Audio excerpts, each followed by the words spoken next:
Hi friends, ఈ video మీకు నచ్చినట్లయితే ఒక లైక్ చేయండి ఫ్రెండ్స్. ముకుంద వాళ్ళ బ్రదర్ మురారి వాళ్ళ పెద్దమ్మకి ఒక అడ్వైజ్ ఇవ్వాలని చూస్తూ ఉంటారు ఫ్రెండ్స్. మన మురారి గారికి ఈ పెళ్ళి ఇష్టం లేదా కదా అండి, ఇష్టం లేని పెళ్ళికి ఎందుకు ఈ భోజనాలు ఇవన్నీ ఏర్పాటు చేస్తున్నారు, పెళ్ళే ఇష్టం లేదు కదా ఇంకా ఇవన్నీ ఎందుకు అని వాళ్ళ పెద్దమ్మ గారిని క్వశ్చన్ వేస్తూ ఉంటారు ఫ్రెండ్స్.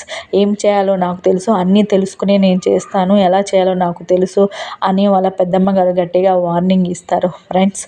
నేను ఎలాగైనా పెద్దపల్లి ప్రభాకర్ గారిని మీకు పట్టిస్తాను అని మన కృష్ణ గారికి మాటిస్తారు ఫ్రెండ్స్.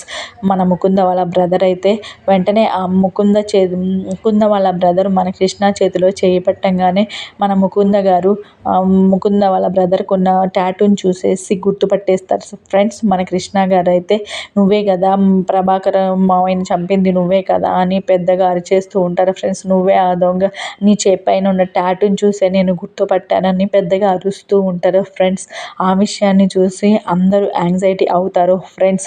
ఇన్నాళ్ళు దొంగని మనం ఇంట్లోనే పెట్టుకుని మొత్తం వెతుకుతున్నామా అని మన మురారి గారు కూడా కంగారు పడుతూ ఉంటారు ఫ్రెండ్స్. మన కృష్ణ గారు అయితే ముకుంద వాళ్ళ బ్రదర్ చేతికి ఉన్న టాటూని చూసేసి గుర్తుపట్టేసింది ఫ్రెండ్స్. తినే ఆ హత్య చేసిండు, హత్య చేయడానికి గల కారణం తినే అని రెడ్ హ్యాండెడ్గా పట్టేయడానికి రెడీగా ఉంది ఫ్రెండ్స్.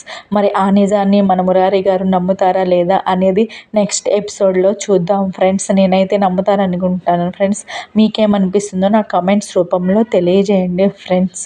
నిజంగా ముకుంద వాళ్ళ బ్రదర్ అయితే ఏమీ తెలియనట్టు అందరిలో కలిసిపోయే యాక్టింగ్ చేస్తూ మన మురారి గారిని నమ్మిస్తూ ఉన్నాడు ఫ్రెండ్స్. Bye bye.